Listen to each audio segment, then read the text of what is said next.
రేవంత్ రెడ్డి ఆదేశం. ఉమ్మడి జిల్లాకు స్కిల్ వర్సిటీ, టీచర్ల ప్రమోషన్లు, ట్రాన్స్ఫర్లపై ఫోకస్. మన ఊరు మనబడి ఖర్చులపై సమగ్ర విచారణ. స్టూడెంట్లు లేరనే నెపంతో మూసేసిన స్కూళ్లు తిరిగి ఓపెన్. ప్రైవేట్ వర్సిటీలో ఎస్సీ ఎస్టీ రిజర్వేషన్లకు చట్టం తెస్తామని ప్రకటన. ఇండ్లకిచ్చిన భూముల్లో ఆ వర్సిటీలకు పర్మిషన్ లేదనే ఫైర్. ఎంక్వైరీ జరిపి రిపోర్ట్ అందజేయాలని ఆర్డర్.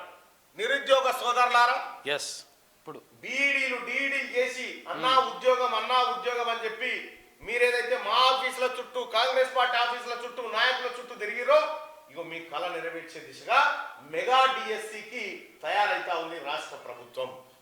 మెగా డిఎస్సికి ఏర్పాట్లు చేయండి అని చెప్పి ముఖ్యమంత్రి గారు ఆదేశాలు జారీ చేసాడు అధికారులకు. ఇక ఉమ్మడి జిల్లాకు స్కిల్ వర్సిటీ, ఉమ్మడి జిల్లాకు స్కిల్ డెవలప్మెంట్ యూనివర్సిటీ. నిజంగానే మొన్న చెప్పిన కదా, కొంతమందికి స్కిల్స్ లేక ఉద్యోగాల విషయంలో, నేను ఎవరెవరి దగ్గర ఉద్యోగాలు ఉన్నాయని చెప్పని అడిగితే కొంతమంది ఉద్యోగాలు మా దగ్గర ఉన్నాయని చెప్పారు. దానికి సంబంధించిన వివరాలు కూడా మీకు వీలైతే సుదర్శన్ మీకు సపరేట్ గా దానికో ఎపిసోడ్ పెట్టి అందించే ప్రయత్నం చేస్తాడు. ఇక ఉమ్మడి జిల్లాకు స్కిల్ వర్సిటీ, టీచర్ల ప్రమోషన్లు, ట్రాన్స్ఫర్లపై ఫోకస్. టీచర్ల ప్రమోషన్ల విషయంలో కేసీఆర్ ఏం చేసిన గతంలో పీఈటీలు పండిట్లు అప్గ్రేడైజేషన్ అని జీవో విడుదల చేసిన ఎమ్మెల్సీ ఎన్నికల ముంగట. ఎమ్మెల్సీ ఎన్నికలు అయిపోగానే జీవో కాగితం చింపేసిండు. సోడిగా ఇక ఇట్లుంటది కేసీఆర్ డ్రామా.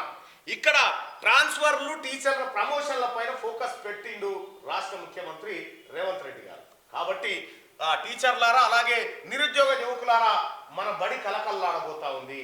మన బడి మళ్ళీ సర్కార్ బడి కలకల్లాడబోతా ఉంది. మన ఊరు మనబడి ఖర్చులపై సమగ్ర. మన ఊరు మనబడి పైసలు ఎక్కడి? కేంద్ర ప్రభుత్వం ఇచ్చింది 7,200 కోట్లు. ఆ 7,200 కోట్లను ధూపం తాగినట్టే పెయింటింగ్ వేసి కొట్టేసారు. మొత్తం దొంగ టెండర్ వేసి పెయింటింగ్ల మీద వాడి అడ్డగోలుగా దోసేసారు. దానిపైన విచారణ చేయమని చెప్పి ఆదేశాలు ఇచ్చిందిగా. స్టూడెంట్లు లేరనే నెపంతో మూసేసిన స్కూళ్లు తిరిగి ఓపెన్. మూసివేసిన కేసీఆర్ మూసేసిన 8,000 ప్రభుత్వ పాఠశాలలను మళ్ళీ ఓపెన్ చేయించబోతా ఉన్నాడు ముఖ్యమంత్రి. ఓపెన్ చేయమని అధికారులకు ఆదేశాలు జారీ చేశాడు. నీకు స్కూల్లో బడి ఎందుకు కట్టిరాడా? పిల్లలు ఉన్నారనే కదా. మరి పిల్లలు ఎందుకు వస్తలేరు? ఎందుకంటే దాని నిధులు కట్ చేసిండు, టీచర్ లేకుండా చేసిండు. ఇప్పుడు బడి ఓపెన్ అవుతుంది, టీచర్ వస్తుంది, టీచర్ రాబోతా ఉన్నారు. కాబట్టి మీ పిల్లల్ని ప్రభుత్వ పాఠశాలలో చేర్పించండి. ప్రభుత్వ పాఠశాలలో చేర్పించి ప్రభుత్వ పాఠశాలను విద్యను బలోపేతం చేయాల్సిన బాధ్యత ప్రజలుగా మన మీద కూడా ఉంది. 8,000 స్కూళ్ళు ఒకేసారి ఓపెన్ చేస్తా ఉంటే 8,000 స్కూళ్ళు మన ప్రతి గ్రామ పంచాయతీకి స్కూల్ ఉండాలని చెప్తా ఉన్నాడు ముఖ్యమంత్రి. ప్రతి గ్రామ పంచాయతీకి బెల్ట్ షాపు, బార్ షాప్ కాదు, స్కూల్ ఉండాలని చెప్తా ఉన్నాడు. స్టూడెంట్లు లేరనే నెపంతో మూసివేసిన స్కూళ్లు తిరిగి ఓపెన్ చేయాలని, ప్రైవేట్ వర్సిటీలో ఎస్సీ ఎస్టీ రిజర్వేషన్లకు చట్టం తెస్తామని ప్రకటన. ప్రైవేట్ యూనివర్సిటీల్లో మల్లారాజేశ్వర రెడ్డి యూనివర్సిటీ, ఇటు మల్లారెడ్డి యూనివర్సిటీ, ఈ యూనివర్సిటీలు ఏవైతే ఉన్నాయో దీంట్లో ఎస్సీ ఎస్టీ రిజర్వేషన్ల కోసం చట్టం తెస్తామని చెప్పారు. గౌరవ ముఖ్యమంత్రి గారు బీసీల కోసం కూడా చట్టంలో చేర్చాలి. బీసీలకు కూడా ప్రైవేట్ యూనివర్సిటీలో, ప్రైవేట్ సంస్థల్లో రిజర్వేషన్లు కల్పించాలని చెప్పి మీకు రిక్వెస్ట్ చేస్తా ఉన్నాం. ఇక ఇండ్లకి ఇచ్చిన భూముల్లో వర్సిటీలకు పర్మిషన్ లేదని, ఇండ్ల కోసం భూములు ఇచ్చారు, ఇండ్లు కట్టుకోమని. కేసీఆర్ ఏం చేసిండు? ఇండ్లే మల్లారెడ్డి యూనివర్సిటీ కట్టుకో, మల్లారాజేశ్వర యూనివర్సిటీ కట్టుకొని ఈ దొంగలకు అప్పచెప్పారు. అది ఎంక్వైరీ జరిపి రిపోర్ట్ ఇవ్వాలని ఆయన ఆర్డర్ చేసింది. ఇక రాష్ట్రంలో ప్రతి పంచాయతీలో సర్కార్ బడి ఉండాల్సిందేనని సీఎం రేవంత్ రెడ్డి అన్నారు. బడి లేని పంచాయతీ అనే పేరు రాష్ట్రంలో వినిపించొద్దని, ఎంత చిన్న ఊరైనా, మారుమూల తాండా అయినా తప్పకుండా అందులో ఒక ప్రభుత్వ పాఠశాల ఉండాల్సిందేనని తేల్చి చెప్పారు. ఏ ఒక్క స్టూడెంట్ కూడా చదువు కోసం ఇతర ఊర్లకు, పట్టణాలకు పోయే పరిస్థితి రావద్దని, స్థానికంగానే సౌకర్యాలు కల్పించాలన్నారు. స్టూడెంట్లు లేరనే నెపంతో మూసివేసిన అన్ని స్కూళ్లను తిరిగి తెరిపించాలని అధికారులను సీఎం ఆదేశించారు. ఎంతమంది పిల్లలున్నా గవర్నమెంట్ స్కూళ్లను నడపాల్సిందేనని ఆయన స్పష్టం చేశారు. ఇది కమిట్మెంట్.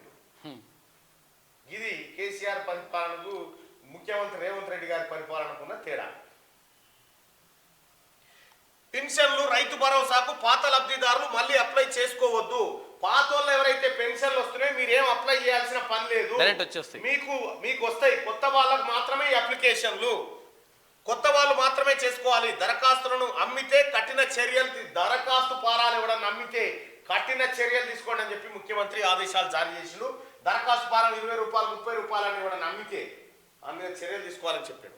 50 ఐటీఐలో టాటా ట్రైనింగ్ రాష్ట్ర ప్రభుత్వంతో ఒప్పందం కోసం ముందుకొచ్చిన సంస్థ చదువు పూర్తవగానే ఉద్యోగం వచ్చేలా శిక్షణ ఇవ్వాలన్న సీఎం. ఉన్నత ప్రమాణాలతో టెక్నాలజీ కోర్సులు ప్రవేశపెట్టాలని సూచన. టాటా టెక్నాలజీస్ లిమిటెడ్ ప్రతినిధులతో రేవంత్ రెడ్డి భేటీ అంటూ 50 ఐఐటీలు ఏవైతే ఉన్నాయో, ఐటీఐలు ఉన్నాయి కదా, ఐటీఐలు ఉన్నాయి కదా, ఐటీఐ కోర్స్ ఒక అప్డేట్ ఉంటాయి. ఇంటర్మీడియట్ కంటే ఐటీఐ బెటర్ అని చెప్పేసి డీజిల్ మెకానిక్ వృత్తి విద్య డైరెక్ట్ ఉంటుండే. అయితే అవి ఖతం చేసిరు. ఐటీఐ అంటే ఎక్కడదో మాకేం సంబంధం లేదు. కానీ ఇప్పుడు ముఖ్యమంత్రి రేవంత్ రెడ్డి గారు 50 ఐటీఐలో 50 ఐటీఐలో టాటా ట్రైనింగ్ ఇన్స్టిట్యూట్లు పెడతా ఉన్నారట. మీరు అక్కడ చదువుకున్న తర్వాత వెంటనే ఉద్యోగం వచ్చి ఏర్పాటు చేస్తా ఉన్నారు. ప్రభుత్వ విద్యను బలోపేతం చేస్తారు ముఖ్యమంత్రి. 100% నాశనం చేసి కేసీఆర్ ఖతం చేసి పడేసింది గవర్నమెంట్, లాస్ట్ గవర్నమెంట్.